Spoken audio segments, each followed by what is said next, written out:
সিরাত, তুই শুধু আমার। তুই যেখানেই লুকিয়ে থাকিস না কেন, আমি তোকে খুঁজে বের করবই। তোকে ঘুরে ফিরে আমার খাঁচাতেই বন্দি হতে হবে। নেশার ঘরে উল্টোপাল্টা প্রলাপ বকা শুরু করে রিয়ান। মাঝরাতে হঠাৎ নিচতলা থেকে চেঁচামেচির আওয়াজ শুনতে পেয়ে দরজা খুলে বেরিয়ে আসেন সেলেনা চৌধুরী। নিচে হলরুমে সোফার উপর রিয়ানকে নেশাগ্রস্ত অবস্থায় চেঁচামেচি করতে দেখে বিরক্তিবোধ প্রকাশ করলেন তিনি। ছেলের দিনের পর দিন এমনভাবে বেখেয়ালিপনা আর উচ্ছৃঙ্খল আচরণ তার বিরক্তি প্রকাশে অন্যতম কারণ। কয়েক পলক তাকিয়ে পুনরায় আবারও রুমে গিয়ে সজোরে দরজা লাগিয়ে দিলেন সেলেনা চৌধুরী। আর এদিকে মিনিট 20 পর প্রলাপ বকতে বকতে সোফার সাথে হেলান দিয়ে ঘুমের মধ্যে তলিয়ে যায় রিয়ান। বিখ্যাত রকস্টার ফায়াজ আহমেদ মুগ্ধের সাথে গতকাল রাতে এক অচেনা নারীকে অনেকক্ষণ একসাথে দাঁড়িয়ে থাকতে দেখা গিয়েছে। কে সেই নারী, আর তার সাথে রকস্টার মুগ্ধেরই বা কী সম্পর্ক? পত্রিকার ম্যাগাজিন পৃষ্ঠা লাল রঙের আর্টিকেলে লেখা কথাটি। আর তার নিচেই মুগ্ধের সাথে দাঁড়িয়ে আছে একটি নারীর অবয়ব। এমন অপ্রীতিকর ঘটনার পরিস্থিতি বোধ হয় কখনোই সম্মুখীন হতে হয়নি সিরাতের। লেখাটার দিকে হতভম্ব হয়ে তাকিয়ে আছে নিশাত। অভ্যাসবশত কারণে প্রতিদিনের ন্যায় আজকেও ম্যাগাজিনের পাতা উল্টাতেই এমন বড় বড় একটা শখ খেতে হবে তা কল্পনাও করতে পারেনি সে। পাশে সিরাতের দিকে তাকিয়ে কাঁপা কাঁপা কণ্ঠে বলে ওঠে নিশাত। আপু। হঠাৎ নিশাতের অস্বাভাবিক কণ্ঠ শুনতে পেয়ে মাথা তুলে তাকালো সিরাত। ভ্রুকুচকে জিজ্ঞেস করে উঠল, কি হয়েছে নিশাত? এভাবে কথা বলছিস কেন? আপু, পত্রিকায় তোর আর মুগ্ধ ভাইয়ার ছবি ছাপিয়ে দিয়েছে সাংবাদিকরা। নিশাতের মুখে এমন একটা ভয়াবহ কথা শুনতে পেয়ে রুহু কেঁপে উঠল সিরাতে। কী সব বলছিস নিশাত? পত্রিকায় আমার আর মিস্টার ফায়েজের ছবি কেন ছাপা হবে? ঠিকই বলছি আপু, কাল রাতে আমাদের চারজনকে একসাথে দেখলেও ছবি তুলেছে তোর আর মুগ্ধ ভাইয়ার। আর সেখানে আর্টিকেল হিসেবে তোর আর মুগ্ধ ভাইয়ার সম্পর্ক জানতে চেয়েছে রিপোর্টাররা। সাংবাদিকদের এমন বিরূপ আচরণে হতবাক সিরাত।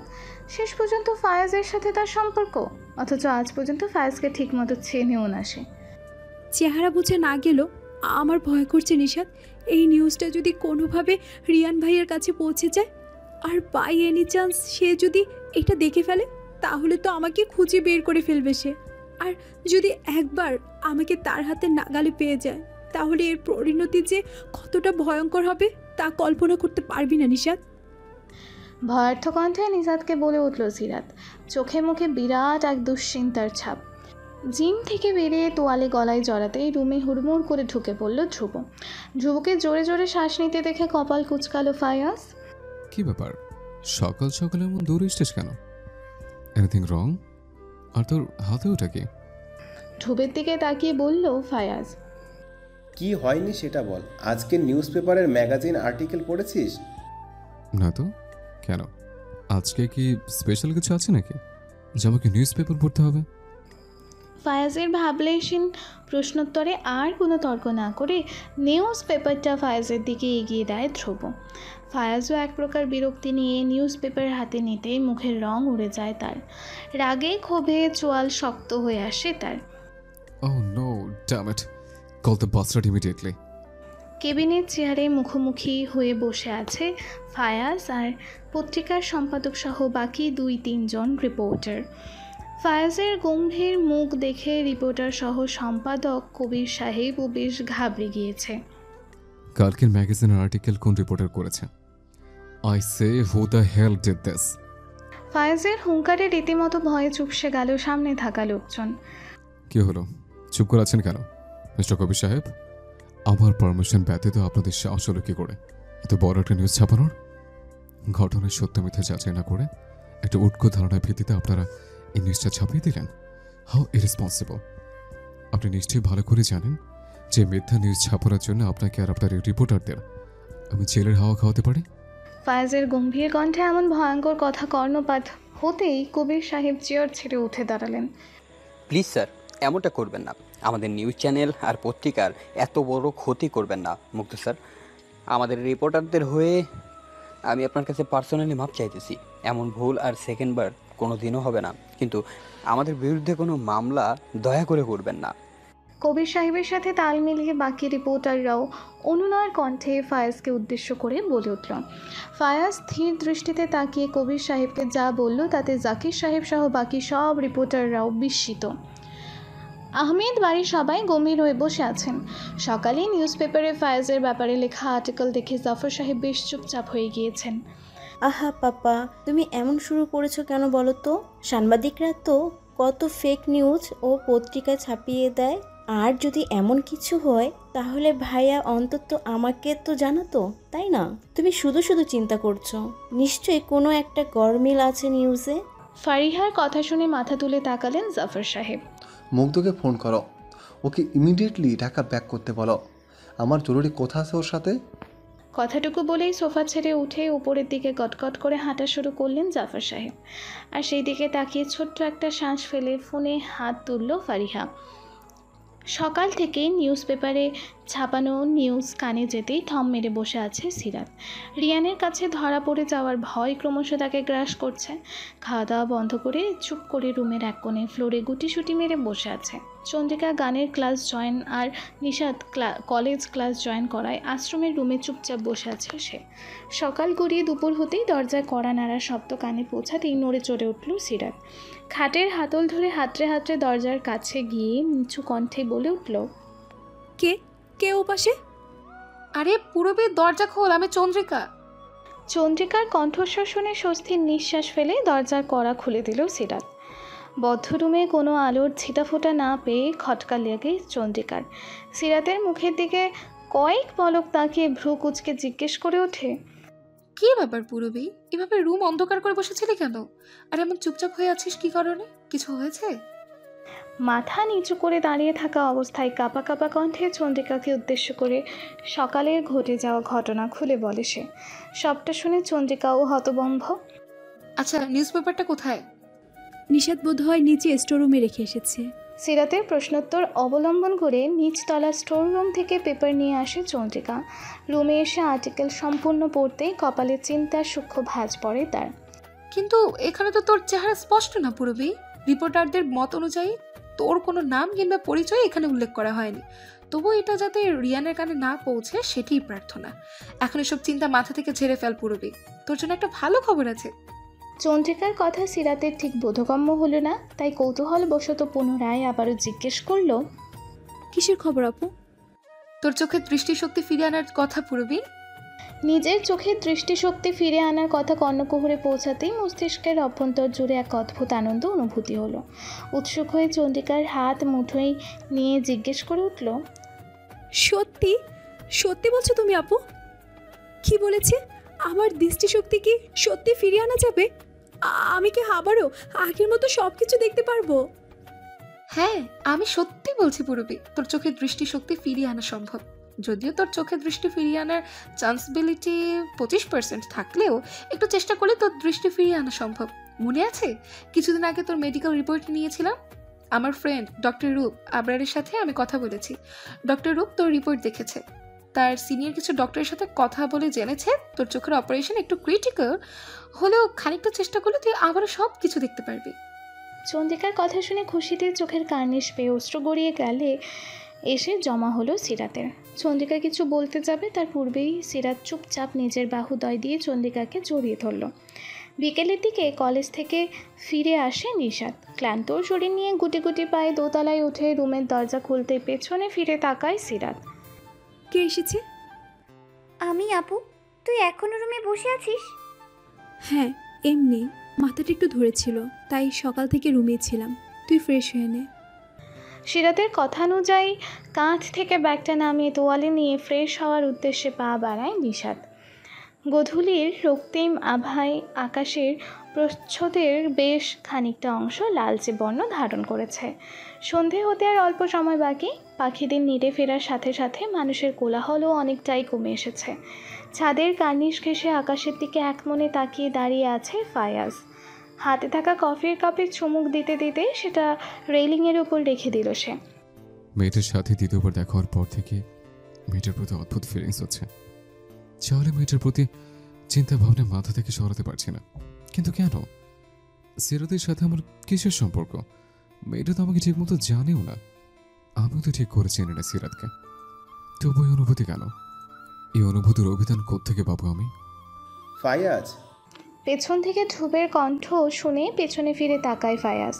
ধ্রুব এগিয়ে এসে ফায়াজের বাম পাশে এসে দাঁড়ায়। কি হয়েছে? ফারিয়ার কল এসেছিল। আঙ্কেল জানিয়েছে রিয়াকে পিক আপ করে যত দ্রুত সম্ভব ঢাকায় ব্যাক করতে। ঢাকায় ফিরে যাওয়ার কথা শুনে খানিকটা কপাল কুঁচকায় ফায়াজ। কিন্তু কেন হঠাৎ এত দ্রুত ঢাকায় ফিরে যাওয়ার কোনো কারণ?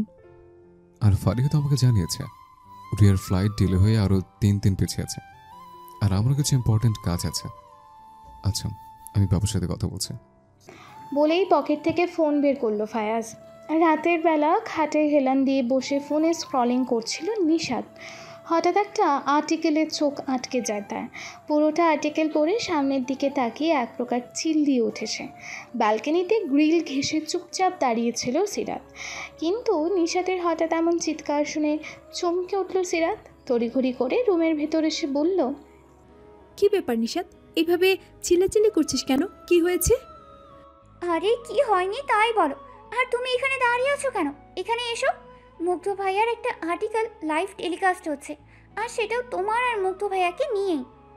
পুনরায় নিজের সাথে ফায়াজকে জড়ানোর মতো কোনো বিষয় কর্ণপাত হতেই আরেক দফা বিস্মিত হলো সিরাত। আপনারা যারা এই ভিত্তিহীন একটা নিউজের উপর ডিপেন্ড করে আমার আর ওই মেয়েটার মাঝখানে অনাকাঙ্ক্ষিত সম্পর্ক গড়ে তুলেছেন, তাদের সবার অবগতির জন্য জানানো যাচ্ছে যে এই পুরো তথ্যটাই ভুল। আমার আর ওই মেয়েটির মাঝে এমন কোনো ক্লোজ কন্ট্যাক্ট নেই, যাকে ঘিরে আপনারা সকলে এইভাবে অযাচিত হস্তক্ষেপ করছেন। আর আমার এই লাইভ শো টেলিকাস্ট করার একটা উদ্দেশ্য হচ্ছে আপনারা সবাই পুরো ইনফরমেশন না জেনে অযথা ও মেয়েটিকে অথবা আমাকে নিয়ে কোনো প্রকার ভুল তথ্যাদি শেয়ার করবেন না। আর হ্যাঁ, ভুল ইনফরমেশনের জন্য এই নিউজের পেছনের সম্পাদক এবং মিডিয়া প্রেসের 3 জন রিপোর্টারকে 3 মাসের জন্য বরখাস্ত করা হয়েছে। ভার্চুয়াল জগৎ বর্তমানে ঠিক এমন পরিস্থিতিতে এসে পৌঁছেছে যে আজকাল ক্ষুদ্র থেকে ক্ষুদ্রতর বিষয়কে এই ভার্চুয়াল জগতে হিউজ একটি ইস্যু করে ফেলে, যার ফলস্বরূপ অনেককেই এর জন্য সাফার করতে হয়। তো আমি আশা করছি আমার এই লাইভ টেলিকাস্টের পর এই ম্যাটার নিয়ে ভবিষ্যতে আর কোনো সমালোচনা হবে না, আর এই বিষয়টিকে এখানে ক্লোজ করা হলো। ধন্যবাদ সবাইকে। বলার পরপরই লাইভ শো শেষ হয়ে গেল। এতক্ষণ এক ধ্যানে মগ্ন হয়ে ফায়েজের বলা প্রতিটা কথা মন দিয়ে শুনছিল সিরাত। ফায়েজের বলা প্রতিটা কথার জন্য ফায়েজের প্রতি অদ্ভুত ভালো লাগা বেড়ে উঠল সিরাতের মাঝে। হঠাৎ লাইভ শেষ হতে একটু নড়ে চড়ে বসে সিরাত। মেয়েদের প্রতি ফায়েজের সম্মানবোধ থেকে নিজের অজান্তেই মুচকি হেসে দেয় সিরাত। রাতে ডিনার শেষে রুমে আসতেই ফোনের ভাইব্রেশনের শব্দ কর্ণগোচর হয় চন্দ্রিকার। এত রাতে কার ফোন আসতে পারে ভেবে সামনের দিকে পা বাড়ায় সে। টেবিলের ওপর ফোনের স্ক্রিনে ডক্টর রূপ নামটা জলজল করছে। স্ক্রিনের দিকে কয়েক সেকেন্ড তাকিয়ে ফোন হাতে তুলে নিল চন্দ্রিকা। রিসিভ করতেই ওপাশ থেকে রূপের কণ্ঠস্বর ভেসে আসলো, চন্দ্রিকা। ইয়েস ডক্টর রূপ। হঠাৎ এত রাতে ফোন? Anything serious? আরে না না, তেমন কিছু না, আসলে এমনি হঠাৎ কথা বলতে ইচ্ছে করছিল তাই কল দিলাম। কেন, কোনো সমস্যা আছে কি মিস চন্দ্রিকা? রূপের কথা শুনে আলতো হাসলো চন্দ্রিকা। না, তেমন কোনো সমস্যা নেই ডক্টর রূপ, তবে এইভাবে মাঝরাতে দিয়েছে তাই ভাবলাম পূর্বের রিপোর্ট নিয়ে কোনো প্রসঙ্গ হতে পারে, তাই জিজ্ঞেস করলাম। তা ঠিক আছে, তবে কথায় কথায় আমাকে ডক্টর রূপ বলাটা কি খুব জরুরি মিস চন্দ্রিকা? তোমাকে কতবার বলেছি যে উই আর ফ্রেন্ডস। এখানেও আবার নামের পেছনে কিছু না লাগিয়ে নর্মালি রূপ বললেই পারো। রূপের এমন অদ্ভুত কথাবার্তায় থমকে যায় চন্দ্রিকা। মুখ দিয়ে কোনো শব্দই বের হচ্ছে না। ওপাশ থেকে পিনপথ নীরবতা পেতেই খানিকটা হাসল রূপ। অতঃপর পরিস্থিতি স্বাভাবিক করার জন্য গলা খাকারি দিয়ে বলে উঠল, আচ্ছা, কাল বিকালে যদি ফ্রি থাকো তাহলে কি আমরা মিট করতে পারি? হঠাৎ দেখা করার কথা শুনতেই খানিকটা ভ্রু কুঁচকে নেয় চন্দ্রিকা। পরক্ষণেই কিছু একটা ভেবে বলে ওঠে, ঠিক আছে, আগামীকাল বিকেল 4টায় দেখা হচ্ছে তাহলে। আচ্ছা ঠিক আছে, আমি তাহলে কাল বিকালে তোমাকে পিক আপ করে নেব। তাহলে এখন রাখি miss Chandrika. Good night and have a sweet dream. চন্দ্রিকাকে কিছু বলার সুযোগ না দিয়ে খট করে কলটা কেটে দিল রূপ। আর রূপের এই কাণ্ডে ফোনের দিকে ফ্যালফ্যাল দৃষ্টিতে কিছুক্ষণ তাকিয়ে পুনরায় টেবিলের ওপর সেটা রেখে দিল চন্দ্রিকা। নিস্তব্ধ বিকেলের মধ্যপ্রহর। চট্টগ্রাম শহরের ব্যস্ত নগরীর মতো মানুষের ব্যস্ততাও সময়ের সাথে বেড়ে চলেছে। তার মাঝেই পাওয়া অবসর সময়টুকু পার করার জন্য রেস্টুরেন্টে মুখোমুখি হয়ে বসে আছে চন্দ্রিকা আর রূপ। পরনের সাদা অ্যাপ্রনটাও পাশের চেয়ারে ঝুলিয়ে রাখা। দেখেই বোঝা যাচ্ছে হসপিটাল থেকে সরাসরি চন্দ্রিকাকে নিয়ে রেস্টুরেন্টে এসেছে রূপ। দুজনেই চুপচাপ বসে আছে, কারো মুখে কোনো কথা না থাকলেও মেনু কার্ড থেকে চোখ সরিয়ে আর চোখে চন্দ্রিকার দিকে তাকাচ্ছে রূপ। এর মাঝেই একজন ওয়েটার এসে উপস্থিত হতে মেনু কার্ড থেকে মাথা তুলে তাকালো Chandrika. 1 cup butterscotch ice cream. 1 cup black coffee. Waiter দুজনের অর্ডার নিয়ে পুনরায় চলে গেল। শুধুমাত্র 1 কাপ ব্ল্যাক কফি খাওয়ার জন্য কি আমাকে এখানে ডেকেছেন ডক্টর রূপ? রূপের দিকে এক দৃষ্টিতে তাকিয়ে ক্ষীণ কণ্ঠে জিজ্ঞেস করে উঠল চন্দ্রিকা। আর সেটা কর্ণপাত হতেই রূপও চোখ তুলে তাকালো। দুজনার চোখাচোখি হতেই চন্দ্রিকার অস্বস্তি বোধ বেড়ে গেল। তাই কোনো মতে নিজের দৃষ্টিকে সংযত করতে নিচের দিকে তাকায় সে। কই না তো, আমি কি একবারও বলেছি যে আমি এখানে শুধু কফি খেতে এসেছি? আমি তো এসেছিলাম তোমার সাথে টাইম স্পেন্ড করতে, ঘোরাঘুরি, রাতে ডিনার করেই তবে বাসায় ফিরবো। অসম্ভব। রূপের এমন ভাবলেশীন প্রশ্নোত্তরে হতবিহ্বল হয়ে যায় চন্দ্রিকা। অবাক হয়ে এক প্রকার চিল্লিয়ে উঠেছে। চন্দ্রিকার এইরূপ আচরণ রেস্টুরেন্টের আশপাশের টেবিলে থাকা লোকজন রূপ আর চন্দ্রিকার দিকে আর চোখে তাকিয়ে রয়েছে। আর সেটা খেয়াল করতেই ছোট্ট একটা শ্বাস ফেলল চন্দ্রিকা। জানালার গ্রিলের একাংশ হাতের মুঠোয় নিয়ে তাতে হেলান দিয়ে একমনে দাঁড়িয়ে আছে সিরাত। আধ ঘন্টা আগেই মাগরিবের আজান দিয়েছে। নামাজ পড়ার পর এসে ব্যালকনিতে দাঁড়াতেই বাইরের শীতল প্রবাহমান বাতাস এসে পুরো শরীর ছুঁয়ে দিয়ে যায় সিরাতের। একমনে দাঁড়িয়ে থাকলেও মস্তিষ্কের অভ্যন্তর ঘুরপাক খাচ্ছে ফায়েজের কথাগুলো। আচ্ছা, রকস্টার সাহেব দেখতে কেমন? তার গম্ভীর কথাবার্তার মতো কি সেও গম্ভীর, নাকি তার কথায় লুকিয়ে মাধুর্যর মতো সেও মাধুর্যময়? ইস, একবার যদি দেখতে পারতাম তাকে, কিন্তু তার তো উপায় নেই। নিজের অজান্তেই বিড়বিড় করছিল সিরাত, কিন্তু পরক্ষণেই মস্তিষ্কে বিষয়টা বোধগম্য হতেই টনক নড়ে তার।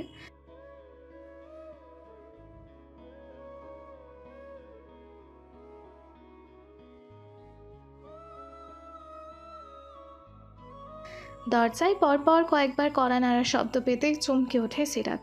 পেছনে ফিরে ধীর পায়ে এগিয়ে গিয়ে দরজা খুলতেই অপর পাশ থেকে নিশাত ঘরে প্রবেশ করে। কি ব্যাপার নিশাত, এতক্ষণ ধরে নিচে কি করছিলি? এই তো রোজকার মতো একটু বাগানে গিয়েছিলাম আপু। মিশমিতার সাথে কিছুক্ষণ দৌড়াদৌড়ি করার পরে হঠাৎ করে মাথাটা ধরেছে, তাই উপরে চলে এসেছি। আচ্ছা ঠিক আছে, আমার সাথে আয়, আমি মাথায় বাম দিয়ে মেসেজ করে দিচ্ছি।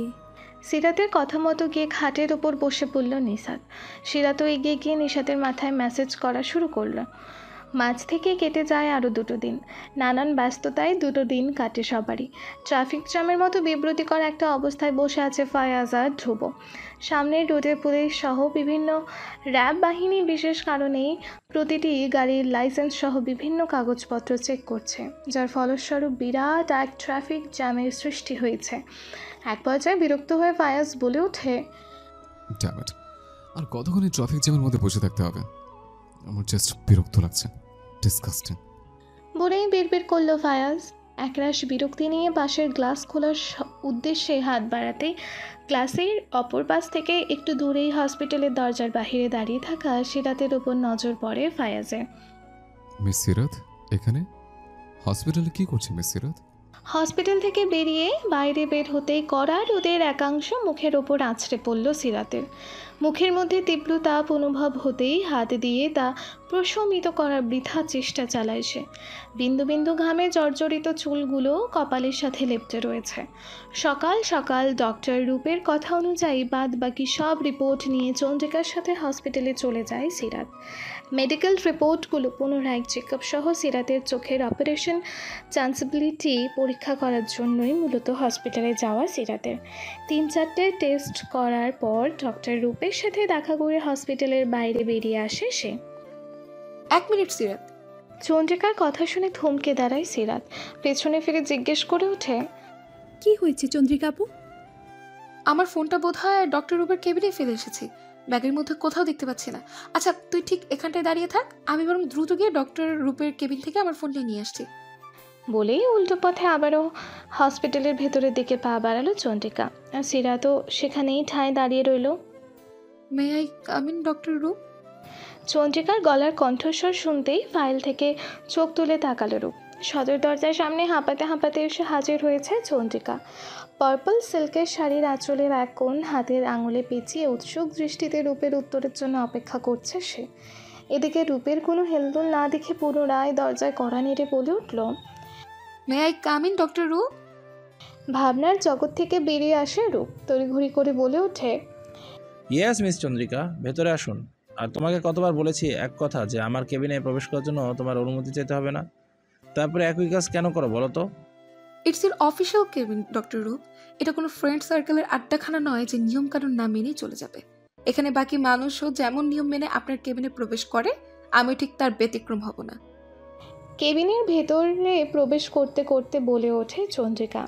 তুমি আজও আগের মতোই রয়ে গেলে মিস চন্দ্রিকা, একটুখানিও তফাৎ নেই।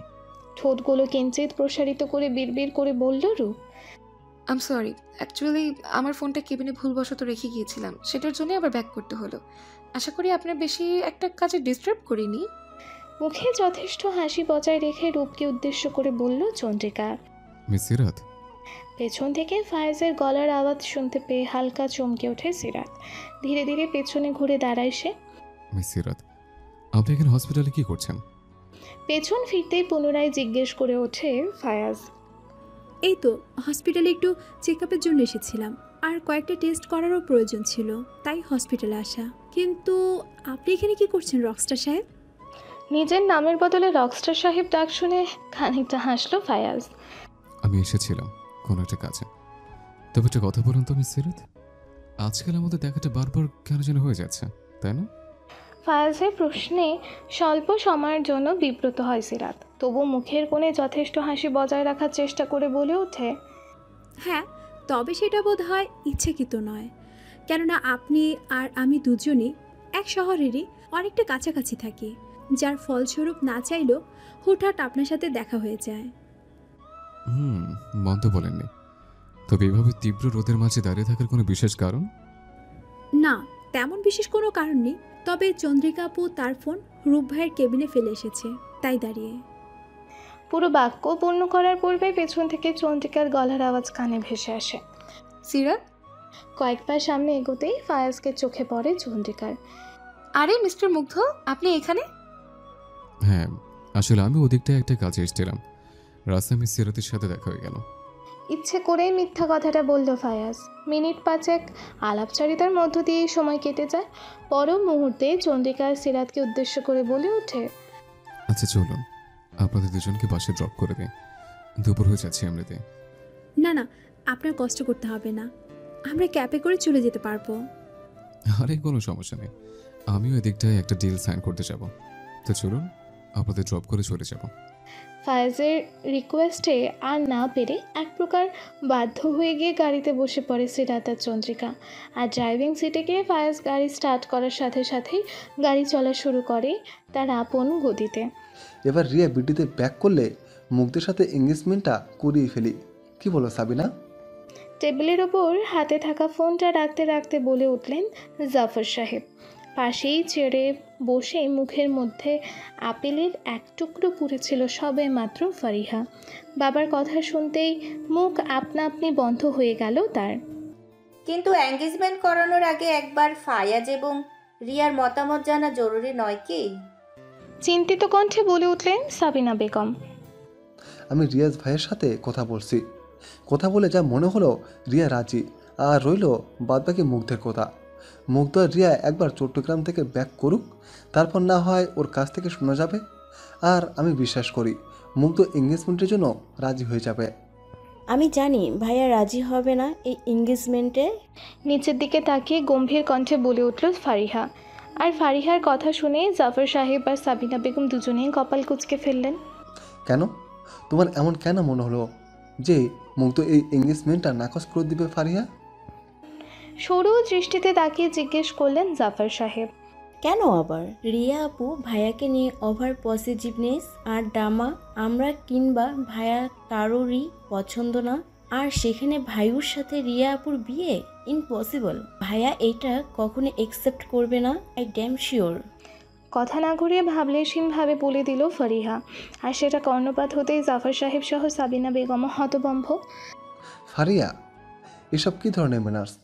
রিয়া তোমার চেয়ে বড়, এভাবে রিয়ার ব্যাপারে বড়টা মোটর ঠিক হয়নি ফারিয়া। নেক্সট টাইম থেকে যেন আবারও এটা রিপিট না হয়, সেদিকে খেয়াল রেখো। জাফর সাহেবের কঠোর কথায় মুখ ফুলিয়ে নিল ফারিহা।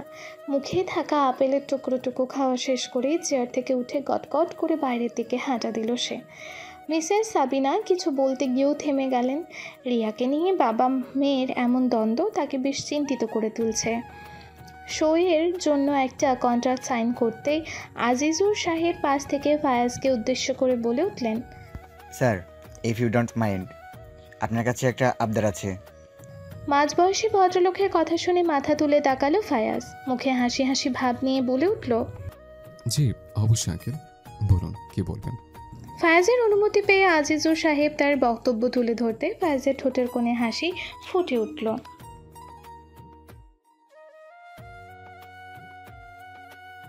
চন্দ্রিকার গলার স্বরের সাথে তাল মিলিয়ে সামনে থাকা বাচ্চাগুলো গাইতে শুরু করে। তার পাশে এক কোণে চুপ করে বসে এক মনে মুগ্ধ হয়ে তা শুনে যাচ্ছে সিরাত। সারাদিন আশ্রমে একা একা থাকার মতো একঘেয়েমি কাটিয়ে উঠতে বিকেলের দিকে চন্দ্রিকার সাথে গানের ক্লাস জয়েন করে সে। গানের দেশ কাটে সদর দরজায় উপস্থিত একজন মধ্যবয়সী ভদ্রলোকের কথায়। প্রভা। পাশ ফিরে তাকায় চন্দ্রিকা। দরজার সামনে আজিজুর সাহেবকে দাঁড়িয়ে থাকতে দেখে বসা থেকে উঠে দাঁড়ালো সে। আরে আজিজ আঙ্কেল, আপনি বাইরে দাঁড়িয়েছেন কেন? ভেতরে আসুন। চন্দ্রিকার কথায় প্রত্যুত্তর হিসেবে আজিজুর সাহেব মুচকি হেসে পাশ ফিরে বলে উঠলেন, আসুন স্যার, ভেতরে আসুন। আজিজুর সাহেবের কথা মতো সদর দরজা দিয়ে ভেতরে প্রবেশ করলো ফায়াজ। এদিকে দরজার দিকে উৎসুক দৃষ্টিতে তাকিয়ে থাকলেও পরক্ষণে ফায়াজকে দেখতে পেয়ে ভ্রু কুঁচকে ফেলল চন্দ্রিকা। হাসি মুখে আজিজুর সাহেবের সাথে ভেতরে প্রবেশ করলেও সামনে কর্নারে চোখ যেতেই থমকে দাঁড়ায় ফায়াজ। কালো শাড়ি পরিহিতা একজন নারীর অবয়ব। হ্যাঁ, এটা তো সিরাতি। কালো রঙের শাড়িতে যেন সৌন্দর্য বর্ধিত হয়ে আরও কয়েকগুণ বেড়ে গিয়েছে তার। সাথে কপালের মধ্যবিন্দুতে থাকা কালো কুচকুচে রঙের টিপটাও যেন ফায়াজকে তীব্রভাবে আকর্ষণ করছে। সিরাতের ভাবনায় মগ্ন হয়ে পড়ে থাকার মতো বিষয় চন্দ্রিকার চোখ এড়ায় না। মিস্টার ফায়াজ, আপনি? চন্দ্রিকার খানিকটা গম্ভীর কণ্ঠস্বরে ঘোর কাটে ফায়াজের। তবে তার পূর্বেই পেছন থেকে আজিজুর সাহেব এগিয়ে এসে বলেন, স্যার, এই যে ইনি হচ্ছেন মিস প্রভা। আমি এই প্রভারই কথা বলেছিলাম একটু আগে আপনার কাছে। মেয়েটার কণ্ঠ অনেক সুন্দর, আর এটাই প্রভার গানের ক্লাস। আপনি চাইলে প্রভার সাথে আপনার পরিচয় করিয়ে দেব। তার কোনো প্রয়োজন নেই আজিজ আঙ্কেল। কিন্তু স্যার, একবার যদি... আমি বললাম তো, তার কোনো প্রয়োজন নেই, কারণ আমরা আগের থেকে পরিচিত। আমাকে কষ্ট করতে হবে না আঙ্কেল, আর আপনার বিষয়টা আমি দেখে নেব। Don't worry. Am I right miss Chandrika? খানিকটা ইতস্তত হলেও হাসি মুখে ফায়াজের কথার উত্তরে চন্দ্রিকা বলে উঠল, জি ইয়েস। আজিজুর সাহেব মিনিট পাঁচেক কথা বলে বেরিয়ে পড়লেন সেখান থেকে। কিন্তু ফায়াজ সেখানে উপস্থিত থেকেই বাচ্চাদের সাথে নানা রকম গল্পগুজব শুরু করে দেয়। মিস্টার ফায়াজ, আপনি না হয় বরং এখানে কিছুক্ষণ সিরাত আর বাচ্চাদের সাথে টাইম স্পেন্ড করুন। আমি একটা জরুরি কাছে একটু বাইরের দিকটা যাচ্ছি। চন্দ্রিকার কথায় ফায়াজ মাথা নাড়িয়ে আশ্বাস দেয়। এদিকে সিরাত পড়েছে অস্বস্তিতে। চন্দ্রিকার চলে যাওয়া এবং ফায়াজের উপস্থিতি দুটো জিনিসই তাকে বরাবরের মতো অস্বস্তি বোধ করাচ্ছে। তাই চুপচাপ এক কোণে, শাড়ি আঁচলের এক কোণে হাতের মধ্যে গুটিয়ে নিয়ে চুপচাপ দাঁড়িয়ে আছে।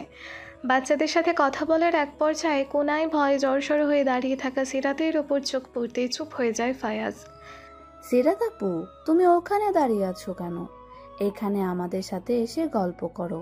এই ভাইয়াটাকেও শোনাও যে আজকে তুমি কত ভালো গান করে আমাদের শুনিয়েছো। খানিকটা অনুরোধের কণ্ঠে 6 থেকে 7 বছর বয়সী ছোট্ট প্রিয়া বলে ওঠে। প্রিয়ার কথা শুনে চমকে ওঠে সিরাত, সাথে করে বিপাকেও পড়ে যায়। আর কোনো উপান্তর দেখতে না পেয়ে আমতা আমতা করে কিছু বলবে তার আগেই ফায়াজের কথা কানে ভেসে আসে তার। বাহ মিস সিরাত, আপনি গানও গাইতে পারেন? যতই আপনার সাথে পরিচিত হচ্ছে ততই এক এক দফা অবাক হচ্ছে। আর একটা ব্যাপার খুব ইন্টারেস্টিং, তাই না? আপনার সাথে আমার দেখাটা রোজ কোনো না কোনোভাবেই হয়ে যাচ্ছে, আর সাথে পরিচয়টাও। রোজ রোজ নিয়ম করে কি কোইন্সিডেন্টলি আমাদের দেখাটা হয়ে যাচ্ছে, নাকি এর পিছনে নাকি অন্য কোনো রহস্য লুকিয়ে আছে রকস্টার সাহেব? কথাটা সন্দেহের সুরেই বলে উঠল সিরাত, আর সিরাতের প্রশ্নও ভড়কে দেয় ফায়াজকে। না না, ঠিক তেমনটা নয়। আসলে ফায়াজের পুরো বাক্য শেষ হয় না, তার মাঝেই পেছন থেকে কেউ সশব্দে চিৎকার করে ওঠে, মুগ্ধ, ও মাই বেবি। বলার পরই কারো বাহুদয় এসে ফায়াজের পিঠ জড়িয়ে ধরে। এতে করে বিব্রত বোধ করে ফায়াজ। তড়িঘড়ি করে পেছনে ফিরতে আপনা আপনি তার মুখ হাঁ হয়ে যায়। অবাক চোখে সামনে দাঁড়িয়ে থাকা মেয়েটির দিকে তাকাতে মেয়েটি পুনরায় ন্যাকামোর সুরে বলে উঠল, ও মাই ডিয়ার মুগ্ধ, আই মিস ইউ। কেমন আছো তুমি? রিয়া, তুমি তুমি এখানে কি করছো? তোমার ফ্লাইট আজকে রাতে?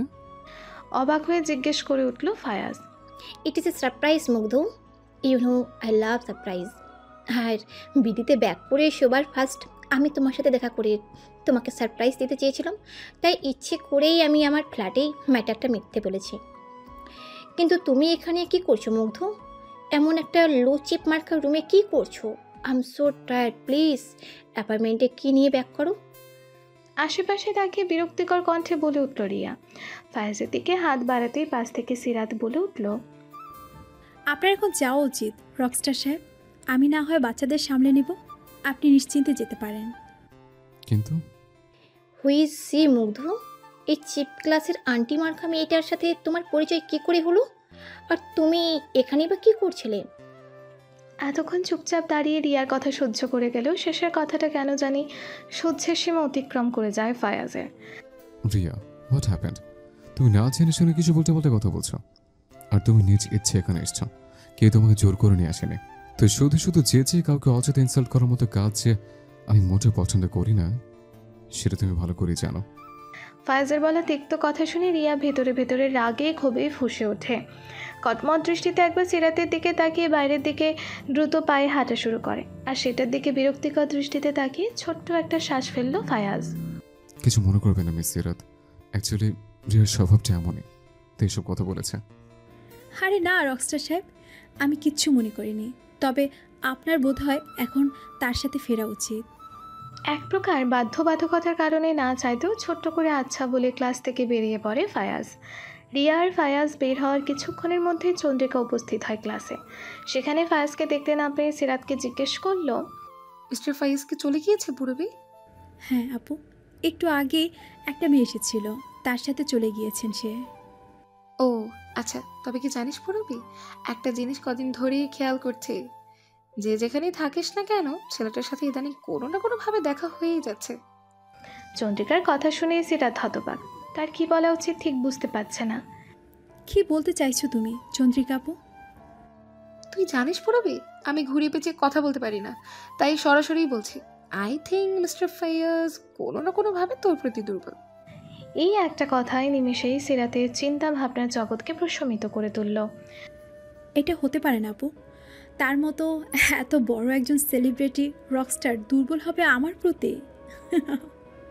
এটা কল্পনাও করা যায় না। তার উপর সবচেয়ে সত্যি হচ্ছে আমি একটা দৃষ্টির শক্তিহীন মেয়ে, যার চোখের দৃষ্টি আদৌ কোনোদিন ফিরবে কি না তার কোনো নিশ্চয়তা নেই। শুধু শুধু অযথা চিন্তাভাবনা বাড়িয়ে কি লাভ? এভাবে বলিস না পূরবী, ডক্টর রূপ বলেছে যে রিস্ক থাকলেও চান্স আছে, আর আমি চাই তুই রিস্কটা নে। যদি রিস্কের ভেতর দিয়েও তোর চোখের দৃষ্টি ফিরে আসে তাহলে, আর রইল বাদবাকি ভালোবাসা, সেটা অনুভবের সীমান্ত পেরিয়ে শুধু উপলব্ধি করা যায়। কিন্তু হতাশা একটাই, আমরা কিছু সময় ভুল মানুষটাকে ভালোবেসে তার মায়া জড়িয়ে যাই। তবে আমি বলছি না সবাই এক। প্রিন্সেস ডায়ানার উক্তি মনে আছে? আমি যাকে ভালোবেসেছিলাম সে আমি বাদে বাকি সবাইকে ভালোবেসেছিল। তাই সময় নিয়ে চিন্তা ভাবনা করে তবেই সঠিক সিদ্ধান্ত নিস। চন্দ্রিকার কথার প্রত্যুত্তরে শুধু একরাশ নীরবতাই পালন করল সিরাত। সন্ধেবেলার আগ মুহূর্তে আকাশ জুড়ে রক্তিম আভা ছড়িয়ে পড়েছে। সূর্যের আলো ফেলে পড়েছে পশ্চিমের শেষ প্রান্তে। সব কিছু ঠিকঠাক করে বাইরে বের হবে এমন সময় বাইরে থেকে হট্টগোলের আওয়াজ কর্ণপাত হতেই কপাল কুঁচকে ফেলে চন্দ্রিকা সিরাত উভয়। চন্দ্রিকাকে অনুসরণ করে পিছু পিছু দরজার সামনে পৌঁছাতেই বাইরে থাকা লোকজনের কথা শুনতেই বিস্মিত হয় সিরাত। বাহির থেকে শোরগোলের আওয়াজ কর্ণপাত হতেই সেদিকে পা বাড়ায় চন্দ্রিকা আর সিরাত দুজনেই। কিন্তু বাইরে পা এগোতেই চিন্তাভাবনা সব উবে যায় চন্দ্রিকার। প্রেস মিডিয়ার বিভিন্ন রিপোর্টার ভিড় জমেছে সামনের দিকটায়। এদিকে সিরাত আর চন্দ্রিকাকে বাইরে বের হতে দেখা মাত্র ক্যামেরা স্পিকার নিয়ে হুড়মুড় করে এগিয়ে আসে রিপোর্টাররা। ম্যাম, আমাদের জানা মতো তো একটু আগে এখানে রকস্টার মুগ্ধ উপস্থিত ছিলেন, তাহলে প্লিজ আমাদের বলুন ওনার বিষয়ে আপনার অভিমত কী? পরপর দুবার আপনার সাথে রকস্টার মুগ্ধকে একসাথে দেখা গিয়েছে। আমরা জানতে চাই রকস্টার মুগ্ধর সাথে আপনার সম্পর্ক কিসের, যদি একটু বলতেন। এমন একটা বিব্রতিকর পরিস্থিতির পুনরাবৃত্তি ঘটতে আটকে উঠল সিরাত। ক্যামেরা স্পিকার সিরাতের দিকে এগিয়ে নিয়ে যেতেই সিরাত 2 কদম পিছিয়ে যায়। কি শুরু করেছেন আপনারা? আপনাদের এসব প্রশ্ন করার অধিকার কে দিয়েছে? রকস্টার মুগ্ধ এখানে তার প্রফেশনাল কাজের জন্য এসেছিলেন। আপনারা কিসের ভিত্তিতে এসব উদ্ভট কথাবার্তা বলছেন? আর অ্যাজ আর আই নো মিস্টার মুগ্ধ একবার নিজে লাইভে এসে বলেছেন যে সিরাত এবং তার মাঝে তেমন কোনো সম্পর্ক নেই। তবুও বারবার আপনারা একই কথা কেন বলছেন? রিপোর্টারদের পথ রুখে দাঁড়িয়ে বলে উঠল চন্দ্রিকা। তবু যেন রিপোর্টারদের মাঝে কোনো ভাবান্তর নেই। পরিস্থিতি হিতের বিপরীতে চলে যাওয়ার আশঙ্কা করতেই সিরাতের হাত ধরে ভিড় ভাট্টার পাশ কাটিয়ে বেরিয়ে পড়ল চন্দ্রিকা। চোখ দিয়ে নোনা অশ্রু গড়িয়ে পড়ছে গাল বেয়ে সিরাতের। এমন অপ্রীতিকর ঘটনার সঙ্গে এমনভাবে পুনরায় জড়িয়ে যেতে হবে ভেবেই কান্নার পরিমাণ ক্রমশ বেড়ে চলেছে। ক্লাস থেকে বের হয়ে রাস্তার কয়েক সেকেন্ড তাকাতেই একটা খালি সিএনজি চোখে পড়ে চন্দ্রিকার। সিরাতকে নিয়ে তড়িঘড়ি করে সিএনজিতে গিয়ে বসে পড়ে সে। এই পূর্বী, কি হয়েছে? কান্না করছিস কেন? দেখ প্লিজ কান্না করা বন্ধ কর। মিস্টার ফাইয়াজের আসার পর যে এইভাবে আবারও মিডিয়া প্রেসের লোকজন এসে পড়বে আমি ভাবতেই পারিনি। এমনটা হবে ভাবলে তো মিস্টার ফাইয়াজকে তো আমি সেখানে আসতে দিতাম না। এবার প্লিজ কান্না বন্ধ করে দে। কেউ তোকে এ ব্যাপারে কিছু বলবে না, ভরসা রাখ। ওবারেও তো মিস্টার ফাইয়াজ নিজে বলেছিল, তাই না? কান্না করতে করতে হেঁচকে তুলে ফেলেছে সিরাত। ফর্সা চেহারায় লালচে বর্ণ স্পষ্ট ধারণ করেছে নাকের ডগাসহ বেশ খানিকটা জায়গা জুড়ে। আবারও পুনরাবৃত্তি ঘটল সেই ঘটনার। রিপোর্টারদের তিক্তকতার সম্মুখীন হতে হলো পুনরায় সেই মেয়ে সিরাত আনবার পূর্বীকে, যার সাথে বিখ্যাত রকস্টার মুগ্ধকে নিয়ে বেশ কিছুদিন আগেই ট্রল হচ্ছিল পুরো সামাজিক যোগাযোগ মাধ্যমগুলোতে। তাহলে এবারেও কি কোনো নতুনভাবে রকস্টার মুগ্ধকে নিয়ে আলোচনার রোল পড়ে যাবে ইন্টারনেট দুনিয়ায়, নাকি উন্মোচিত হবে লোকচক্ষুর আড়ালে লুকিয়ে থাকা আসল রহস্য? পরবর্তী আপডেট জানতে চোখ রাখুন চ্যানেলের উপর আর থাকুন আমাদের সাথেই। ফারহান খান, চট্টগ্রাম। এক হাতে সিগারেট আর অন্য হাতে মদের গ্লাস নিয়ে মাথা নিচু করে বসেছিল রিয়ান। নেশাগ্রস্ত অবস্থায় পড়ে থাকলেও টিভির বড় স্ক্রিনে রিপোর্টারের কথা কর্ণপাত হতে মস্তিষ্ক আপনা আপনি সজাগ হয়ে ওঠে তার। সাথে করে ঠোঁটের কোণে ফুটে ওঠে কিছুটা বাঁকা হাসি। বলেছিলাম না তোমাকে আমার কাছেই ধরা দিতে হবে সিরাত। দেখো টাইম এসে গেছে, আর কত পালিয়ে থাকবে? ঘুরে ফিরে তোমাকে আমার খাঁচাতেই বন্দি হতে হবে, আর সেটাও আগামী 48 ঘন্টার মধ্যে। এইসব ছাইপাশের নেশা আর ধরছে না, আমার এখন শুধু তোকেই চাই সিরাত। আমি আসছি। বলেই একটা হাসি দিয়ে পুনরায় সিগারেটের শেষাংশ মুখে পুরে দিল রিয়ান। মেঘাচ্ছন্ন আকাশে ঘুটঘুটে অন্ধকার, মাঝে মধ্যে বিদ্যুৎ চমকানোর হালকা রেশ মেঘেদের ভেতর দিয়ে চোখে পড়ছে। ছাদে থাকা লাইটের মৃদু আলো ছাদের মেঝেতে ছড়িয়ে ছিটিয়ে পড়েছে। আর তার থেকে খানিকটা সামনে এগিয়ে রেলিং ধরে একমনে নিচের দিকে তাকিয়ে আছে ফায়াজ। চোখে শুধু বিকেলে দেখা সিরাতের চেহারা ভেসে উঠছে। কপালে থাকা এলোমেলো চুলগুলো হাত দিয়ে ঠিক করা ভীত চেহারাটা মনে পড়তেই একাই হেসে ওঠে ফায়াজ। দিন দিন যত অতিবাহিত হচ্ছে তত অবাক হচ্ছে নিজের এমন পরিবর্তন দেখে। আমি ফায়াজ, যে কিনা আজ পর্যন্ত মেয়েদের থেকে যথাসম্ভব দূরে থাকার চেষ্টা করেছে, আর সেই আমি কোনো মেয়ের ভাবনায় মগ্ন। How strange. আর একমাত্র সিরাতকে দেখে আমার ফিলিংস হয় কেন যেন সিরাত আমার খুব কাছের কেউ। যখন মেয়েটার আশেপাশে থাকে তখনই খুব বেশি রিফ্রেশ লাগে। কি হতে পারে আমার আর সিরাতের মাঝে কানেকশন? আমি বলে দিছি, কানেকশান একটাই, আর সেটা হচ্ছে শেষ পর্যন্ত তুই একটা মেয়ের প্রেমে পড়ে গিয়েছিস। মেয়েটার কেউ নয়, বরং সিয়াজাকে নিয়েই তোর এত চিন্তা ভাবনা। পেছন থেকে ধ্রুবের কণ্ঠস্বর শুনতে পেয়ে হালকা চমকে পেছনে ফিরে তাকায় ফায়াজ। কিছু ভাবে যাবে বলছিস? আমি সিরাতের প্রেম পড়েছি? কিন্তু কি করে? অবাক হয়ে প্রশ্ন করে ফায়াজ। আমি ঠিকই বলেছি। যাক, শেষমেশ বিখ্যাত রকস্টার ফায়াজ আহমেদ মুগ্ধ একজনের প্রেমে পড়ল। এটা তো কালকের স্পেশাল নিউজ হওয়া উচিত। কিন্তু আফসোস একটাই, যে প্রেমে পড়েছে সে নিজেই জানে না যে সে কাউকে ভালোবেসে ফেলেছে। খানিকটা মজা করে ধ্রুব কথাটা বলতেই আর চোখে ধ্রুবের দিকে তাকায় ফায়াজ। সাথে সাথে চুপ হয়ে যায় ধ্রুব। তুই এত শিওর হলি কি করে যে আমি সিরাতের প্রেমে পড়েছে? আর তোরই বা প্রেম বিষয়ে কনফিডেন্স কি করে? প্রেম টেম করিস নাকি? সন্দেহ নিয়ে জিজ্ঞেস করতে আমতা আমতা করে ধ্রুব। আরে আমি প্রেম করতে যাব কেন? আমি কি তোর মতো নিরামিষ নাকি? সাদে কি উপন্যাসের বই পড়ি? উপন্যাসের বই পড়লে প্রেম প্রেম ফিলিংস আছে, তাই বললাম। আচ্ছা বাদ দে। খুব সম্ভবত আগামী 2-3 দিনের মধ্যে রিয়াকে নিয়ে আবারও ঢাকায় ব্যাক করতে হবে। রিয়ার কথা বলতে একটা কথা মনে পড়লো, ফারিয়ার সাথে কালকে কথা হয়নি। বলেই পকেট থেকে ফোন বের করতে ফায়াজ খেয়াল করে ফোন অফ হয়ে গিয়েছে। ধ্যাত, ফোনে চার্জ নেই, সুইচ অফ হয়ে রয়েছে। চল তাহলে নিচে যাওয়া যাক, অনেক রাত হয়ে গিয়েছে। ফায়াজের কথা মতো ধ্রুব আর ফায়াজ দুজনেই ছাদ থেকে নিচে নেমে আসে। পুরো বিকেল জুড়ে কান্না করতে করতে মাথায় অসহ্য যন্ত্রণা শুরু হয় সিরাতের। তাই সেটা প্রশমিত করার জন্য খাটের সাথে হেলান দিয়ে চুপচাপ বসে আছে সে, কিন্তু চোখে ঘুমের রেশ মাত্র নেই। আমার সাথে সব সময় এমন হয় কেন? মিস্টার ফায়েজই বা কেন আমার মতো একটা মেয়ের সাথে সম্পর্ক রাখতে যাবে? আচ্ছা, ওনার কানে কি ঘটনাটা কোনোভাবে পৌঁছেছে? আর যদি রিপোর্টাররা এই নিউজ ছড়িয়ে দেয়, তাহলে তো এই নিউজটা না না, এ হতে পারে না। বিড়বিড় করে এক লাফে শোয়া থেকে উঠে বসে সে তড়িঘড়ি করে বিছানা থেকে নামতে পাশে থাকা পানের গ্লাস পড়ে গিয়ে মেঝেতে টুকরো টুকরো কাঁচে পরিণত হয়। এদিকে কিছু পড়ার আওয়াজ কানে পৌঁছাতেই পাশের ঘর থেকে ছুটে আসে চন্দ্রিকা। রুমে এসে মেঝের দিকে চোখ যেতেই আঁতকে ওঠে সে।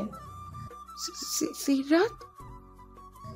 আতঙ্কিত হয়ে অস্ফুট স্বরে উচ্চারণ করে চন্দ্রিকা। পায়ে হাত দিয়ে চোখ মুখ খিচে খাটের এক কোণে বসে আছে সিরাত। পায়ের তালুর কাঁচবিদ্ধ স্থান থেকে রক্তের লম্বা স্রোত বয়ে যাচ্ছে। মেঝেতে পড়ে থাকা ফোঁটা ফোঁটা রক্তের উপর চোখ পড়তেই আঁতকে ওঠে চন্দ্রিকা। পূরবী, পায়ের মধ্যে কাঁচ বিঁধল কি করে?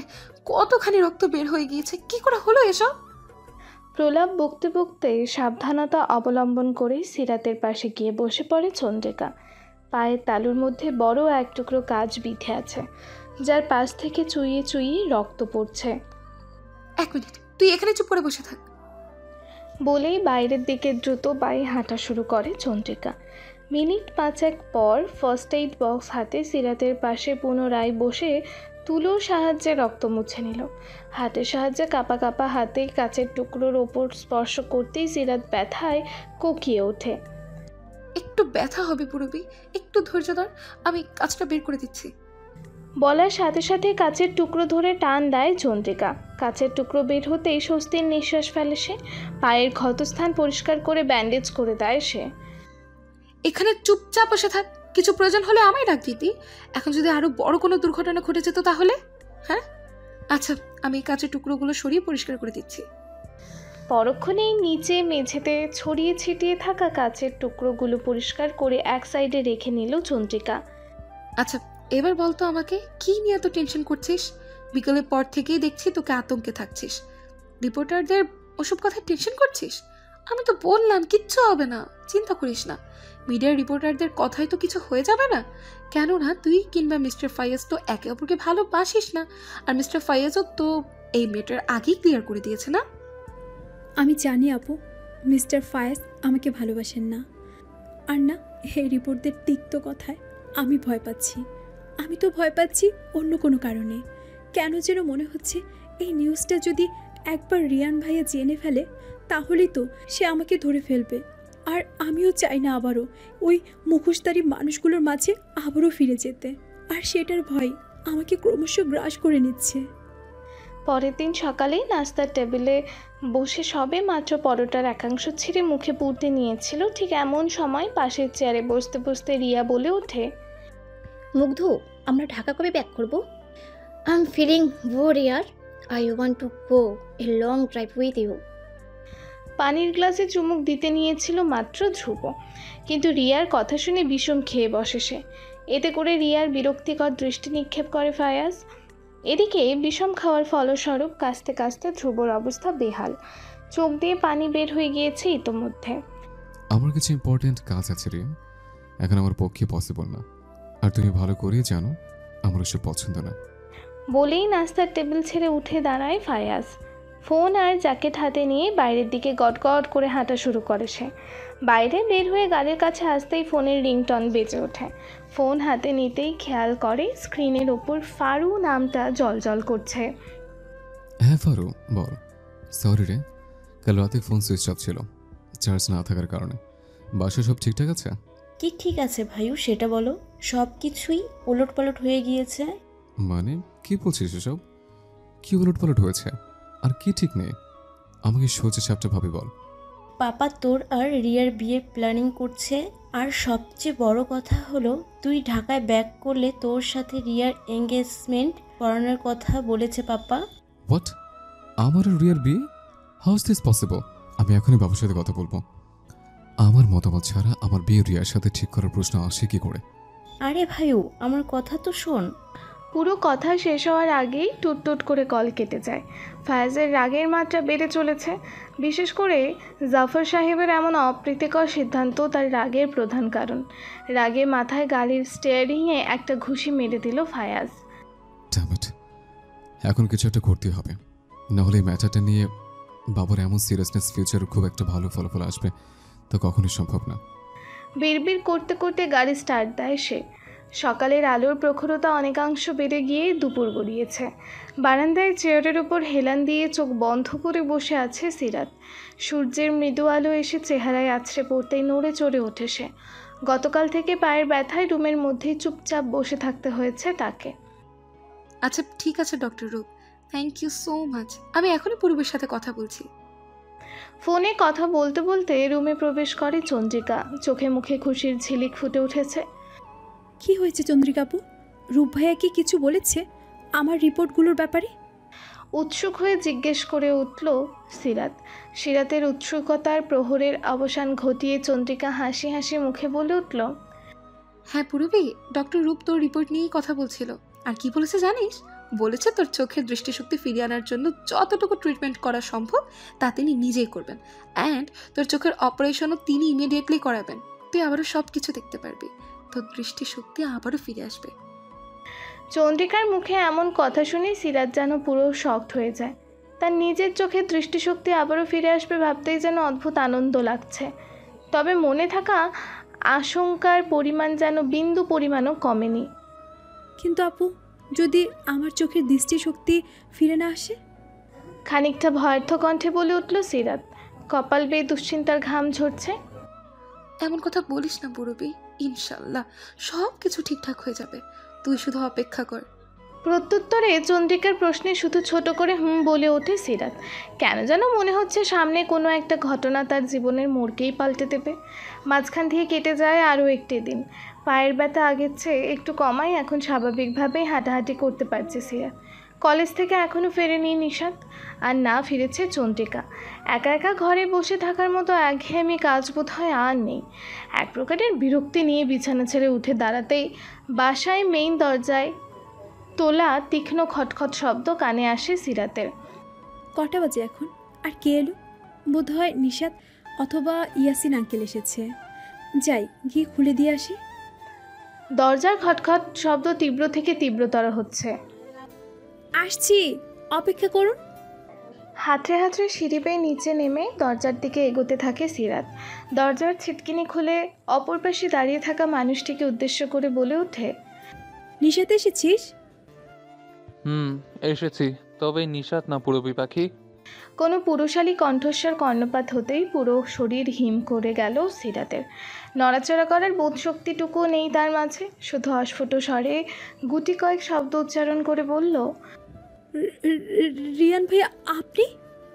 লাগেজ প্যাকিং করে ঢাকায় ব্যাক করার জন্য প্রস্তুত হচ্ছিল ফায়াজ। রেডি হওয়া শেষ হতেই খেয়াল করে ঘড়িতে 4টা বাজতে এখনও বেশ খানিকটা সময় বাকি। দুদিন যাবৎ ইন্টারনেট দুনিয়া থেকে দূরে থাকলেও অবসর সময়টুকু পেতেই ফোনে স্ক্রল করা শুরু করে সে। সিরাতের সাথে দেখাটাও হলো না ভেবে মনটা বিষণ্ণ হচ্ছে বারবার। ফোন স্ক্রলিং করার এক পর্যায়ে একটা জায়গায় চোখ আটকে যায় তার। একটা নিউজ আপডেট সম্পর্কে একটা আর্টিকেল পড়তে বিস্ময়ে চোখ দুটো ছানা বড়া হয়ে যায় তার। ও নো শিট, সিরাত? বলতে বলতেই সোফা ছেড়ে উঠে দাঁড়ালো সে। সদর দরজার সামনে ফুলের গাছটা টপসহ মাটিতে পড়ে থাকতে দেখে ভ্রু কুঁচকে ফেলল চন্দ্রিকা। দরজাটাও খুলে রাখা হয়েছে। ধীর পায়ে বাসার ভেতরে প্রবেশ করে আশেপাশে কয়েকবার চোখ বুলিয়ে নিল সে। হলরুমে চোখ যেতেই চোখ দুটো বড় বড় হয়ে যায়। সেলফে থাকা ফুলদানিগুলো নিচে মেঝেতে পড়ে টুকরো টুকরো হয়ে গিয়েছে। আর তার খানিকটা সামনেই ছোপ ছোপ রক্তমাখা পদচিহ্ন। তার পাশেই নিশাত সেন্সলেস হয়ে নিচে পড়ে রয়েছে। আঁতকে ওঠে চন্দ্রিকা। মনটাও কেমন জানি কু গাইছে। হাতে থাকা ব্যাগটা তাড়াতাড়ি পাশে সোফার ওপর রেখে ওপরের দিকে হাঁটা শুরু করে সে। দ্রুত পায়ে রুমে পৌঁছে বলে ওঠে, পূরবী, আয় পূরবী। কিন্তু রুমে প্রবেশ করার পর হতবাক সে। রুমের কোথাও সিরাতের কোনো চিহ্নটুকু নেই। পুনরায় নিচে নেমে এসে নিশাতের কাছে দৌড়ে যায় সে। নিশাত, এই নিশাত, চোখ খোল, কি হয়েছে? তাতেও নিশাতের কোনো রেসপন্স না পেয়ে ব্যাগ হাতড়ে পানির বোতল বের করে সেখান থেকে পানি নিয়ে নিশাতের মুখে ছিটিয়ে দিতেই পিটপিট করে চোখ খুলে তাকানোর চেষ্টা করে নিশাত। তবে মাথার পেছনের অংশ এখনও ঝিমঝিম করছে। নিশাতের জ্ঞান ফিরতেই স্বস্তির নিঃশ্বাস ফেলে চন্দ্রিকা। কি হয়েছে নিশাত? তুই এভাবে মেঝেতে অজ্ঞান হয়ে পড়েছিলি কেন? আর পুরবি কোথায়? সিরাত আপুকে তুলে নিয়ে গিয়েছে ওই রিয়ান ভাইয়া। আপু এখন কি করব? রিয়ান ভাইয়া যদি সিরাত আপুর কিছু করে ফেলে তাহলে? আপু কিছু একটা করো। ভয়ার্থ কণ্ঠে বলে ওঠে নিশাত। চোখে মুখে বড় বোনকে হারিয়ে ফেলার ভয়ের ছাপ স্পষ্ট। কি? রিয়ান এখানে এসেছিল? ও মাই গড! কিন্তু তুই অজ্ঞান হয়ে গিয়েছিলি কি করে? আমি যখন কলেজ শেষে এসেছি তখন দেখি রিয়ান ভাইয়া সিরাত আপুর হাত ধরে টানাটানি করছিল। ভাইয়াকে থামানোর আপ্রাণ চেষ্টা করেছি, কিন্তু পর মুহূর্তে হঠাৎ করে একটা স্প্রে আমার নাকে দিতেই সব কিছু আস্তে আস্তে ঝাপসা হয়ে গিয়েছিল। আর এরপরেই হয়তো রিয়ান ভাইয়া আপুকে নিয়ে চলে গিয়েছে এখান থেকে। বলেই ডুকরে কেঁদে ওঠে নিশাত। সাথে করে চন্দ্রিকার চেহারায় দুশ্চিন্তার রেখা রেখা ভাব দেখা দিয়েছে। চলন্ত গাড়ি এসে থামে ফজিলাতুন্নেসা অনাথ আশ্রমের সামনে। দরজা দিয়ে বের হতে দ্রুত পায়ে ভেতরের দিকে হাঁটা ধরে ফায়াজ। ভেতরে দরজার সামনে যেতেই ভেতরে চন্দ্রিকার নিশাতকে চোখে পড়ে তার। গুটি গুটি পায়ে ভেতরে একরাশ ভয় নিয়ে প্রবেশ করে সে। চন্দ্রিকা? বাইরে থেকে কোনো পুরুষালী কণ্ঠ কানে যেতেই চন্দ্রিকা মাথা তুলে তাকায়, সাথে করে নিশাত। ফায়াজ ধীরে ধীরে ভেতরে প্রবেশ করতে হলরুমের অগোছালো অবস্থা দেখে খানিকটা আশ্চর্য হলো। মিস্টার ফায়াজ, আপনি? হ্যাঁ আমি। আসলে আমি মিস সিরাতের সাথে একটা কথা বলতে এসেছিলাম। আমি কি করেছি তার সামনে কি দাঁড়াবো ঠিক বুঝতে পারছি না। আমার জন্য পরপর দুবার তাকে নানা কথা শুনতে হয়েছে, যার বিন্দুমাত্র অংশীদার সে নয়। আপনি যদি প্লিজ একটু মিস সিরাতকে ডেকে দিতেন। মাথা নিচু করে গম্ভীর কণ্ঠে বলে উঠল ফায়াজ। পূরবী এখানে থাকলে তো আপনি পূরবীর সাথে কথা বলতে পারবেন মিস্টার ফায়াজ। ফায়াজের দিকে তাকিয়ে একদৃষ্টে বলে ওঠে চন্দ্রিকা। মানে মিস সিরাত এখানে নেই? অবাক হয়ে প্রশ্ন করে ফায়াজ। না নেই, আমার বোনকে তুলে নিয়ে গেছে রিয়ান ভাইয়া, আর সেটাও শুধুমাত্র আপনার জন্য। আমার বোনের যদি কিছু হয়ে যায় আমি আপনাকে কখনোই ক্ষমা করব না রক্সের মুগ্ধ। এক প্রকার চিৎকার করে বলে উঠল নিশাত। কণ্ঠে তার ক্ষোভ স্পষ্ট, আর সেটা কর্ণগোচর হতে আরও এক ধাপ অবাক হয় ফায়াজ। কি বলছে এগুলো নিশাত? হোয়াট? আমার জন্য কে তুলে নিয়ে গেছে মিস সিরাতকে? আর কেন এবার তুলে নিয়ে গেছে? হ্যাঁ, আমার বোনকে তুলে নিয়ে গিয়েছে, যার থেকে বাঁচার জন্য আমরা দুই বোন ঢাকা শহর ছেড়ে পালিয়ে এসেছিলাম। সেই লোকটাই আজ মিডিয়ার এই একটা ভুলের জন্য খোঁজ পেয়ে নিয়ে গিয়েছে সিরাত আপুকে। আর লোকটা যত ভয়ঙ্কর, সিরাত আপুর কিছু না হয়ে যায়। নিশাতের বলা প্রতিটা কথা শুনে ফায়াজের মাথা ঝিমঝিম করা শুরু করে দিয়েছে ইতোমধ্যেই। আমি কিছু বুঝতে পারছি না মিস চন্দ্রিকা। নিশাত কি বলছে এসব? আমাকে সবকিছু ক্লিয়ার করে বলো নিশাত। আমি বলছি মিস্টার ফাইয়াজ। চন্দ্রিকা বলে উঠল। একদম সূচনা থেকে শুরু করে সবটাই বলা শুরু করে চন্দ্রিকা। সিরাত আর নিশাতের প্রতি সেলেনা চৌধুরীর অপ্রীতিকর আচরণ, হুমকি দেয়া, তারপরে তিনি চট্টগ্রামে পালিয়ে আসা সব ঘটনার বর্ণনা করে সে। সবটা শুনে ফায়াজ যেন নির্বাক, মুখ দিয়ে একটু শব্দও বের হচ্ছে না। মিনিট পাঁচেক চুপ থাকার পর ফায়াজ গম্ভীর কণ্ঠে বলে ওঠে, আমি ফিরিয়ে আনবো সিরাতকে, মুক্ত করবো সিরাতকে রিয়ানের ওই বন্দি খাঁচা থেকে। কিন্তু কি করে? সেটা না হয় আমিই দেখে নেব, কিন্তু আমি কথা দিচ্ছি আমি সিরাতকে ফিরিয়ে আনবই। ফায়েজের এমন দৃঢ় অঙ্গীকারে মনের মধ্যে ক্ষীণ আশা ফোটে চন্দ্রিকার। রাতের আকাশে টিমটিমে আলো চারপাশে ছড়িয়ে পড়ছে। শরীরের মধ্যে তীব্র শীত অনুভূত হতেই নড়ে চড়ে ওঠে সিরাত। চোখ খোলার চেষ্টা করতেই মাথায় তীব্র যন্ত্রণা শুরু হয়। তবু খুব কষ্টে চোখ মেলে তাকায় সে। পাশে হাতড়ে হাতড়ে সব জিনিসপত্র ছুঁয়ে দিতেই সব কিছু চেনা পরিচিত মনে হতে শুরু করে তার কাছে। হ্যাঁ, এটা তো তারই ঘর। তার মানে কি রিয়ান তাকে নিয়ে আবারও ঢাকায় এসে পড়েছে? রিয়ানের কথা মনে পড়তে ভয়ে শিউরে ওঠে সিরাত। খাট থেকে নেমে হাতড়ে হাতড়ে সামনে পৌঁছাতেই কারো গম্ভীর কণ্ঠস্বর কানে ভেসে আসে। জ্ঞান ফিরেছে তাহলে? দরজার সাথে হেলান দিয়ে সিরাতের দিকে এক দৃষ্টিতে তাকিয়ে বলে উঠল রিয়ান।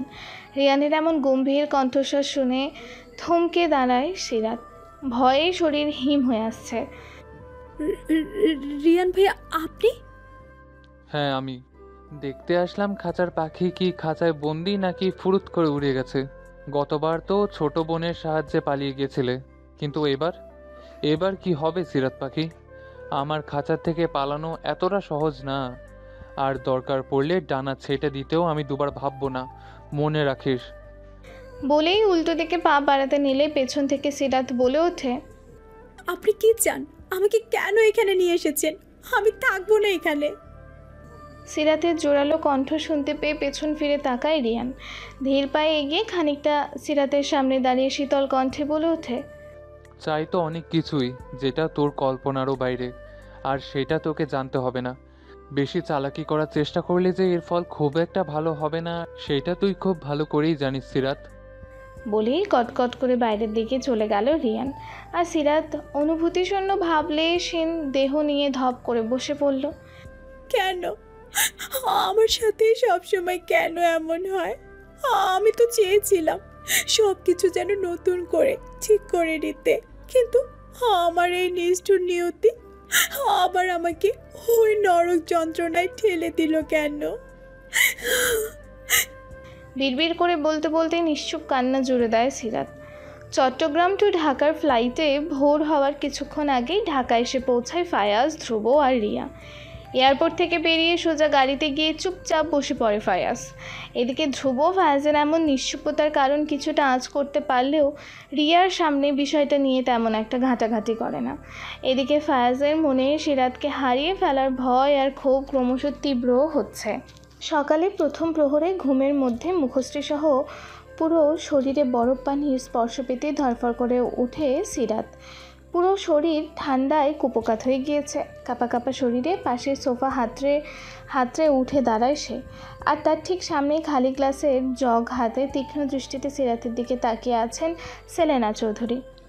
কিরে নবাবজাদি, এতক্ষণ পর্যন্ত পড়ে পড়ে ঘুমাচ্ছিস? এতদিন আমার আর আমার ছেলের রাতের ঘুম হারাম করে এখন নিজে আরামে ঘুমাচ্ছিস? বলতে বলতেই পাশে জগটা রেখে হুট করে সিরাতের চুলের মুঠি ধরে ওঠে সেলেনা চৌধুরী। হঠাৎ এমন আক্রমণাত্মক আচরণে ব্যথায় কুঁকড়ে ওঠে সিরাত। চাচি লাগছে, ছাড়ো আমাকে। আমি কি করেছি? আমার সাথে কেন এমন বিহেভ করছো তুমি? আবার মুখে মুখে তর্ক করছিস? তোর সাহস তো কম হয়নি সিরাত। দাঁড়া, একবার শুধু রিয়ানের সাথেই তোর বিয়েটা হোক, আর এই সব সম্পত্তি রিয়ানের নামে ট্রান্সফার করা হোক। আমি নিজে তোকে বাড়ি থেকে বাইরে রাস্তায় ছুঁড়ে ফেলবো, অপয়া কোথাকার। বলেই সিরাতের বাম হাত পেছনের দিকে মুচড়ে ধরে সেলেনা চৌধুরী। এদিকে ব্যথায় চোখের কোণ বেয়ে জল গড়িয়ে পড়ছে সিরাতের। মা, তুমি এখানে কি করছো? পেছন থেকে রিয়ানের কণ্ঠস্বর শুনতে পেয়ে চকিতে সিরাতের হাত ছেড়ে দেয় সেলেনা চৌধুরী। কিছু না বাবা, শুধু এই নবাবজাদি ডানা একটু ছেটে দিতে এসেছিলাম। দেখিস না কেমন অরুণচণ্ডী স্বভাবের হয়ে গিয়েছিল, তাই একটু দেখিয়ে দিলাম ওর আসল জায়গা কোথায়। সিরাতের দিকে আর চোখে তাকিয়ে মুখ বাঁকিয়ে বলেন সেলেনা চৌধুরী। চোখে মুখে সিরাতের প্রতি বিরক্তি আর ক্ষোভের আভা স্পষ্ট। ঠিক আছে, তুমি এখন এসো আমার সাথে, তোমার সাথে আমার ইম্পর্টেন্ট কিছু কথা আছে। রিয়ানের কথা শুনে অনিচ্ছা সত্ত্বেও রিয়ানের পিছু পিছু বেরিয়ে পড়লেন সেলেনা চৌধুরী। এদিকে সবাই বেরিয়ে যাওয়ার পরপরই সোফার ওপর বসে পড়ল সিরাত। চুলে টান পড়ায় মাথা ব্যথা হয়ে গিয়েছে অনেকাংশে। চোখ দিয়ে পানি মুক্তোর মতো টপ টপ করে চিবুক বেয়ে পড়ছে। ঠান্ডা পানির সংস্পর্শে শরীরও হিম হয়ে কাঁপুনি অনুভব হচ্ছে। তাই সোফা ছেড়ে উঠে দাঁড়িয়ে হাতড়ে হাতড়ে আলমারির দিকটায় চলে যায় সে। মা, তুমি খুব ভালো করেই জানো যে আমি সিরাতের ব্যাপারে একটু বেশি পজেসিভ। তারপরও আমার বারণ করা সত্ত্বেও তুমি আবারও সিরাতের গায়ে হাত তুলেছো। ইউ নো মা, আমি এই জিনিসটা একটুও পছন্দ করি না, যে কেউ আমার পছন্দের জিনিসের ক্ষতি করুক। তুই একটা অপয়া অন্ধ মেয়ের জন্য তোর নিজের মাকে কথা শোনাচ্ছিস রিয়ান? কি এমন আছে ওই মেয়ের মধ্যে যে তুই আমার সাথে তর্ক করছিস? আমি তর্ক করছি না, আমি জাস্ট তোমাকে ওয়ার্ন করছি মা। এরপর যদি আমার কথার খেলাফ হয়, আমি কিন্তু তোমার আর আমার সম্পর্কটাও মাথায় রাখতে বাধ্য হব না। তুই কিন্তু এবার নিজের সীমা ছাড়িয়ে যাচ্ছিস রিয়ান। আমি তোর মা, তুই তোর মাকে ওয়ার্ন দিচ্ছিস। এটা ভুলিস না, তুই যদি আমার বিরুদ্ধে যেতে পারিস তাহলে তোর রহস্য কিন্তু ফাঁস করতে সময় লাগবে না আমার। ভেবে বলছো তো? একটু মনে করার চেষ্টা করে দেখো, তুমি যেই রহস্যের কথা বলছো সেই রহস্যের অর্ধেক ভাগিদার কিন্তু তুমিও। রিয়ানের সোজাসাপটা কথায় কপালে দুশ্চিন্তার রেখা দেখা দিল সেলেনা চৌধুরীর। আহমেদ বাড়িতে হাতে একটা জ্যাকেট ঝুলিয়ে বাড়ি থেকে বের হবে ফায়াজ, তখনই পেছন থেকে কারো ডাক শুনে থেমে যায়। 1 মিনিট মুগ্ধ, তুমি এই সময় কোথায় যাচ্ছ? আমার একটা ইম্পর্ট্যান্ট কাজ আছে, তাই একজনের সাথে দেখা করতে চাচ্ছি। এখন তোমার কোথাও যাওয়া হবে না। তোমার এই কাজের চেয়ে আরও বেশি ইম্পর্ট্যান্ট কাজ তোমার সাথে আছে আমার। কি বলতে চাইছো তুমি? আমি তোমার আর রিয়ার বিয়ের ব্যাপারে কথা বলতে চাচ্ছি Mugdho. I hope you understand. নির্বিকার ভঙ্গিমায় ফায়াজকে উদ্দেশ্য করে বলে উঠলেন জাফর সাহেব। বাবা, আমি এই ব্যাপারে এখন কোনো কথা বলতে চাই না।